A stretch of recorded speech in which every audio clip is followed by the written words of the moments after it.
What's up, weirdo? Shade Tree Surgeon here, and I'm here, unfortunately, to tell you that magic isn't real. I know, kind of ironic coming from a self-described dirty hobo swamp wizard, but there is nothing that will disabuse you of the concept of magic like the deadly combination of having champagne taste with a beer budget and the impulse control of an autistic chihuahua. Mexico. Behind me is a 27-foot-long 1989 Mako, powered by twin 200 horsepower Yama dogs. And this boat, after some creative horse trading, actually ended up costing me $0. The folly of my hubris, surely, because its real cost was not measured in dollars. It wasn't measured in the currency that men comprehend. The real cost of this boat was my innocence. This journey started when, for my 40th birthday, I decided that I deserved a boat. Boats were always something rich people had from my perspective, but I found a running, water-ready boat for $1,500 on Facebook Marketplace. Good job! Hell yeah! I've never piloted a boat before or started one. My very first time piloting a boat was on one I borrowed from David Tyler from Forgotten Angels, and it did not go super great. I definitely needed my own vessel. What the hell are you doing up there? What's going on? I thought I was the captain of this vessel. Why don't I know what's going on up there? Uh-oh. Yeah, I'm talking about you. It's you. I don't know, just drive it right up on it. Let's see. I'll meet you over there. I'll pull it on. Oh my God! You can do it. I believe in you. Maybe not. I promise. It's all gonna be okay. So fast.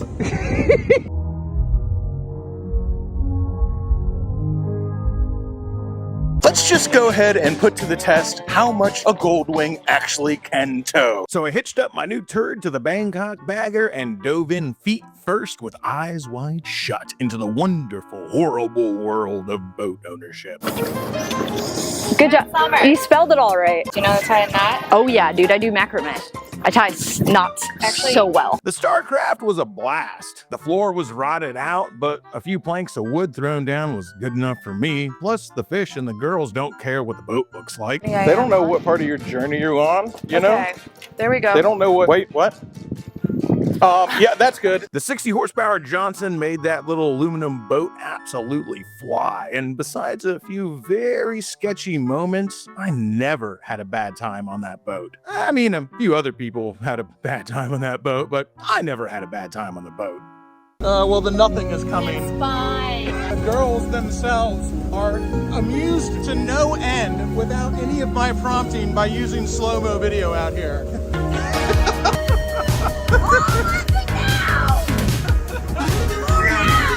Yeah, we're about to get wet, y'all.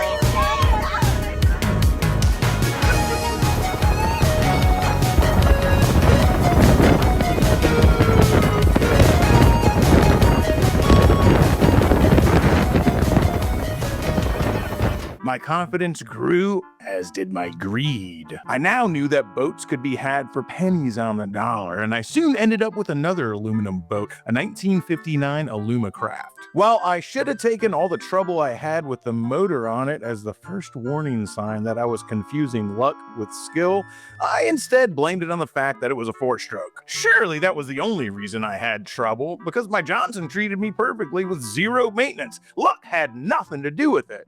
Obviously. I really think that the issue is that I broke a piece to the electric choke. It's got a manual choke and an electric choke. I'm hoping that all it needs is a little bit of time to warm up. Once the little Honda was running though, I once again never had a bad time on that boat. It was a breeze to pull with the Bangkok bagger, and while it was definitely a little tippy with my 300 pounds of twisted steel and sex appeal moving around on it, the girls still liked it. At least the girls I know still liked it. A few more boats wandered in and out of my life, and a few more motors too. I could not stop winning. Oh, yeah. Do you have it? You have it? Oh God, I think I got it. Joshua! Oh, I don't got it. I don't got it. My masculine strength has fled. Oh no!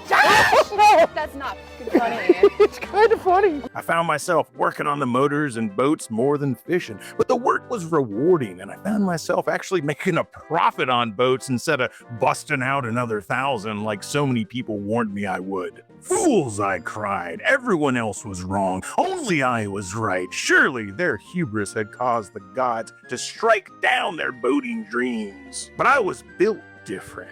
Better than, really. With my confidence at near Icarus levels, I cashed in most of my chips. After selling almost everything I had boat-related, I found myself, after 1 year of boat ownership, to be about $3,000 profit above my initial $1,500 birthday boat. I was unstoppable. I was making moves with a precognitive genius that felt like cheating. No one could say shit to me when it came to boats. I could do magic. It was time to trust in my God-given abilities and stop thinking small. Truly, I had been blessed with the righteous power to make any boat or motor I touched work flawlessly, and it was an insult to myself to not swing for the fences. And that's how I ended up with 27 feet of fiberglass powered by twin Yamaha 200 horsepower fuel-injected two-strokes. Finally, a challenge worthy of being crushed by the immensity of my talent.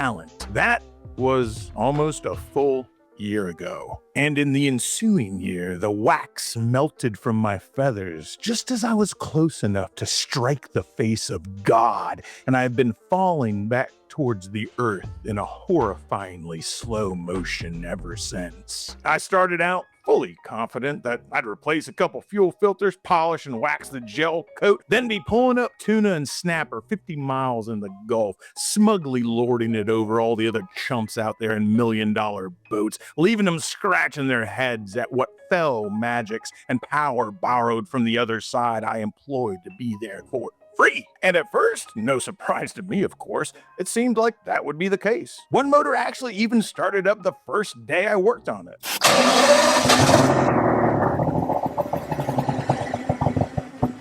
But it didn't run well, and the other one was locked up, and I was facing a mass of tubes and wires, a grand total of 8 different fuel pumps, over 22 separate fuel filters, countless electronic sensors, all on a boat that was so big I couldn't work on it without a ladder, and I was doing so during the hottest Florida summer in recent memory. To say I was out of my league was an understatement. I had summoned a demon and drawn my wards with sugar instead of salt. I had crossed a bridge to the other side and burned it behind me. For a time, I convinced myself that my luck was just around the corner, that surely the next time I poked around in the dark, the engines would magically work, and damn it, I would have known it the whole time. Tragically, that time did not come.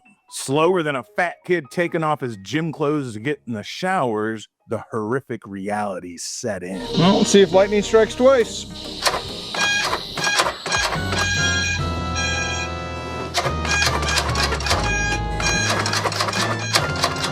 I wasn't gonna snap my fingers and have a $150,000 offshore boat for free. I was actually gonna have to, and I shudder to speak this heresy aloud, I was gonna have to learn. I had to actually learn how these engines worked. When you're a badass, ruggedly handsome, but still sensual, all-powerful swamp wizard with the body of an athlete, a mind like a scientist, and the soul of a saber-toothed tiger, actually having to learn something feels like being paraded naked through the streets. I don't learn things, I do things. Needless to say, this was a very dark chapter in the life and times of Shade Tree Surgeon. As with all things, I knew I would conquer this challenge. And hell, man, maybe overcoming this obstacle with the crippling handicap of having to learn how to do it, well, as embarrassing as that is, maybe it'd give me some insight into how the rest of the world struggles. Maybe it would be a good thing. It was not. Learning is for nerds, and this shit sucks. Wow. Okay. Ooh, did something just fall off? Oh yeah, this thing. This is complicated. Do you understand what having to learn something does psychologically to a man like me? It's like a lion Googling how to roar. It's like lightning reading an instruction manual before it fucking strikes. It's cruel and unusual torture, but I had to make a choice. Do I fail at this? Impossible to comprehend. So I held my nose, stepped down into the mud, and I fucking learned.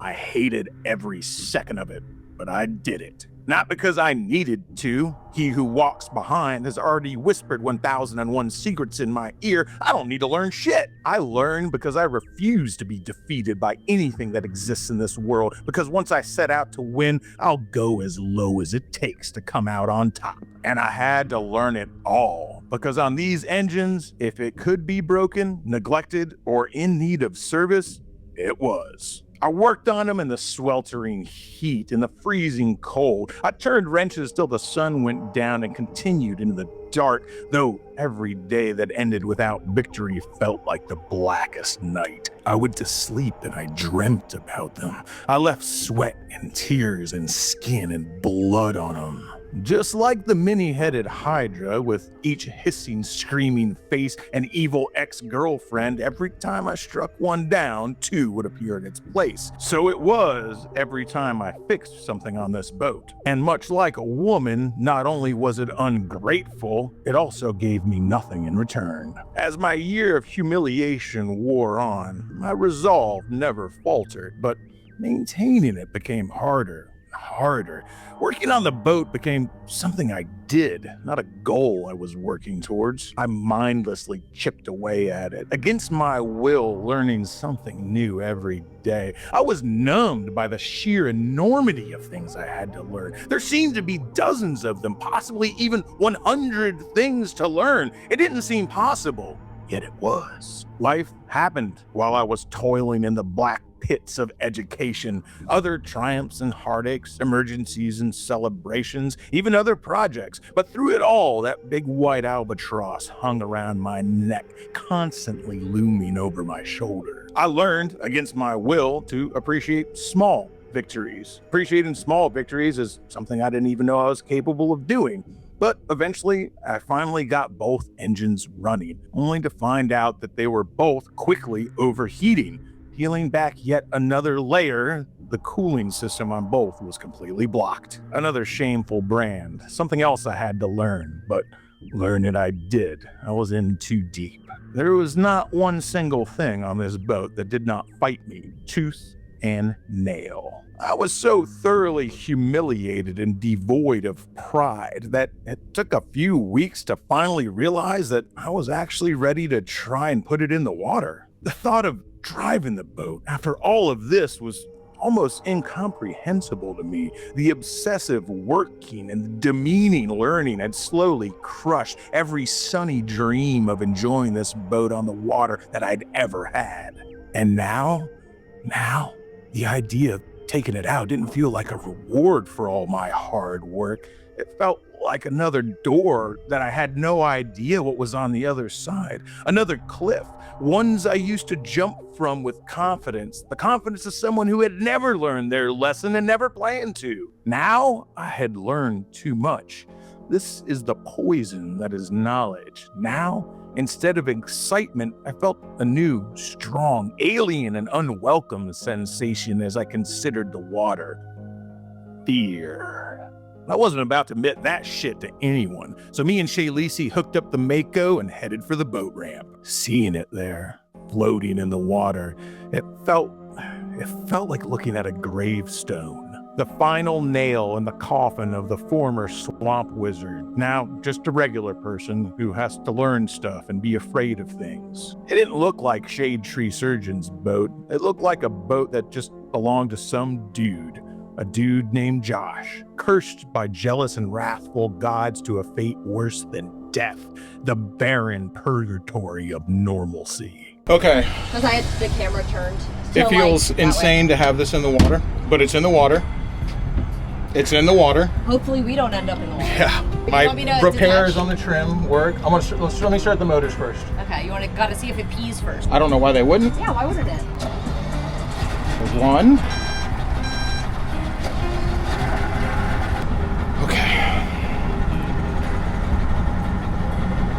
We can do this. I'm not even doing this for the camera. I'm legitimately freaked out.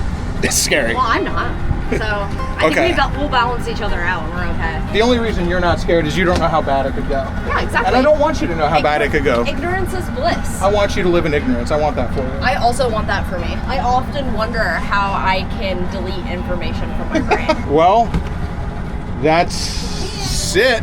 So shove off. Very first time putting it in gear in the water. I've been working on this thing for the last year. It moves under its own power. Oh my God. It doesn't feel like it should be allowed. It's too big. It's so freaking ridiculous. This is my first time out in a boat that I couldn't row back. Everything going right makes me feel like I'm forgetting something. Well, team, apparently it's a year of new and unknown emotions because fate had one more in store for me. Another foreign feeling crept into the sanctum of my mind the second I hammered those twin throttles down. As all 27 feet of that boat jumped out of the water, all 400 horsepower of two-stroke fury started singing, I experienced a further humbling, a further experience, a further emotion I didn't know I had it in me to experience. I was wrong. This is a lot of boat to move.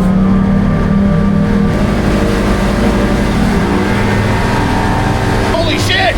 Holy shit! We're doing it! What the fuck? I'm trying not to be a pussy about this. This is a wild vehicle to drive. I'm not even playing it up for the camera. If I was playing it for the camera, I would probably try to act a little tougher. What the fuck? It moves! It runs!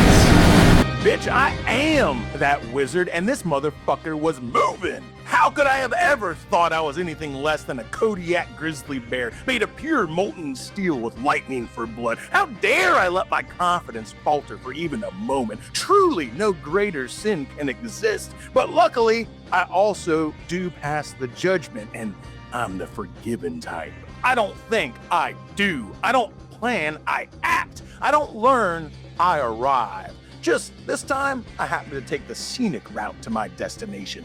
Back on top, baby, flying high. Not learning, no, not learning, but knowing I'm a man who doesn't have to learn shit because I already did. And learning is for nerds. And if the world can't understand that, well, that sounds like a learning problem for them. Bitch, that's my favorite word. If she ain't sucking dick, then kick her to the curb. Shay is of little faith. She doesn't think we'll make the bridge. I think it's gonna be fine. I think it's gonna be fine.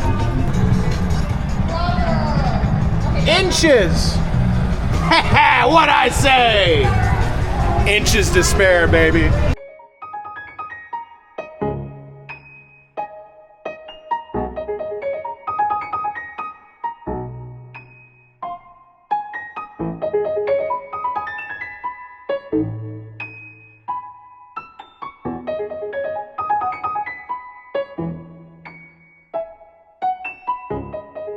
I'm not even freaking all the way on the throttles yet. What the fuck? Yo, dude, this thing fucking rips!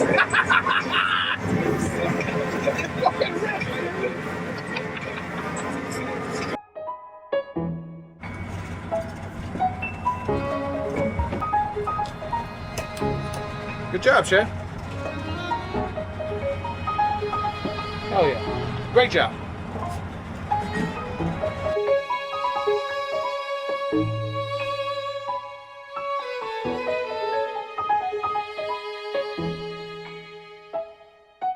Now, there may be some people out there that say I finally learned my lesson, but I didn't learn shit. It was just confirmation of what I already knew. You have to outlive your enemies because over a long enough timeline, success, winning is always assured. And the minute you let off the gas, the only thing that you can be sure of is failure, and failure is not an option. Outlive your enemies, available for just 24 more hours on brapstar.com. We're doing a pre-order now. It is live and you got to jump on it because it is about to end and we're printing those shirts. I appreciate everybody who's ordered one. Make sure you put I am 18 for a Rule 34 sticker pack in there, but it is not kid friendly, work friendly, or wife friendly, so order at your own risk. None of the images contained in the Rule 34 sticker pack are described in the Bible, I promise you that. It's the number one way you can support what we do here. I appreciate the hell out of you guys, and you know what? The boat ended up not being free. But at the end of the day, I still feel like I got a pretty good deal. For now, at least. You know, I did have to end up busting out another 1,000. But pinning those throttles wide open still felt damn good. And it's just a reminder to all you guys out there that if you got champagne taste and a beer budget, you can go out and enjoy the same water as everybody with $1 million boat. You can ride the same roads as everybody with the $40,000 motorcycle. You might have to work a little bit harder for it, but just remember this. All you really gotta do to win is outlive your enemies. Till next time, y'all, keep it weird. Crashing through the sky comes a fearful cry. Shade tree, army. Shade tree, army. Armies of the night, evil taking flight. Shade tree, army. Shade tree, army. Nowhere to run, nowhere to hide, panic spreading far and wide.